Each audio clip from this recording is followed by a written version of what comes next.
Stocks again hitting a new high. The Dow closing at a third straight record close. Oil prices down as U.S., Iran, Oman closing in on an interim agreement to keep the Strait of Hormuz open.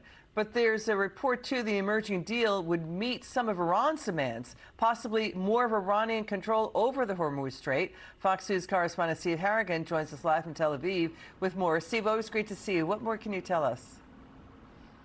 Liz, as they are trying to reach that deal, there are still attacks underway. Officials in Bahrain say that country has been under attack from Iran with ballistic missiles since the early morning hours. Now, President Trump has touted that long and productive negotiations are underway to open up the Strait of Hormuz for free commercial traffic. The president saying a deal could come as early as today. Here's President Trump. Could happen tomorrow or the next day. Tomorrow, a lot of progress has been made. And they called me and they said, please, let's talk. They want to talk. But the funny thing is they never mention that. They always say, we're not talking. But they called. They wanted to talk. We've been talking. Iranian officials echoing what the president there just said. They insist that there are no direct talks underway between Iran and the U.S., but negotiations, they say, are underway between Iran and Oman. And finally, the International Monetary Fund is saying the war and the U.S. blockade is crippling Iran's economy. They put the inflation rate in Iran currently at 70%. Liz, back to you. 70%. Steve Harrigan, thank you so much. Now, please watch this. Could happen tomorrow or the next day. A lot of progress has been made. They called me and they said, please, let's talk.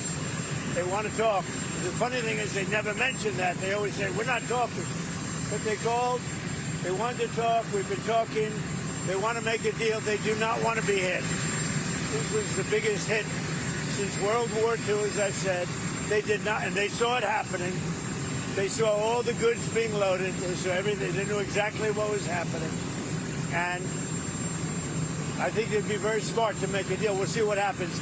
That's President Trump saying that the Strait of Hormuz is going to be reopened very soon, or Iran's going to get hit hard. Now, the Wall Street Journal is reporting Iran is, quote, betting that its ability to inflict pain on the U.S. economy is its best leverage to avoid future military action from the U.S. and Israel. That's the play. Let's bring in Army Special Forces veteran Jim Hanson. Jim, always great to listen to your expertise and have you on. What do you make of the Journal report there that, you know, with gas prices, inflation elevated, inflation has been trending, down and holding steady, that Iran believes Trump will fold ahead of the midterms just 90 days away? What do you think? I think there is some factual basis for that, because President Trump does not want to go into the midterms with chaos in the Middle East, no oil flowing, the markets in, response to that. He doesn't need that. He needs to have Republicans retain control of Congress so that he has freedom of maneuver after the midterms. But that doesn't mean he's going to give them what they want. He can keep them at bay with military force if he needs to, if they're not willing to make a deal.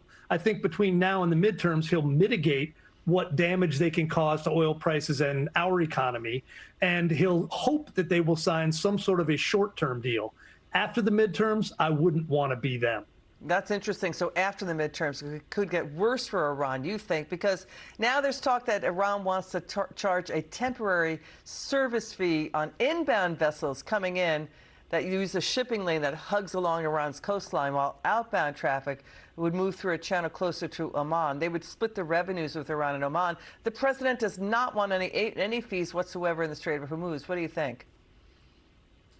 It's not going to happen. I mean, they can want what they want, but it's not going to fill up. So I think after we find out, what happens in the midterms, President Trump, all his options then are fully on the table. And I think the one thing that hasn't been said out loud is maybe it's time for the Iranian regime to end. The Islamic Republic has been a problem for that country since 1979. It's time for the people of Iran to get a better government. And if President Trump takes that attitude, and I think they have pushed him to there, they're in a bad position now with their economy. If he decides to try and take them down and cause a regime collapse so that the people of Iran can do what they want, then they're going to collapse. That's the way that works. Veteran Jim Hanson, thank you so much for joining us. Thank you for your service to America. Always great to see you.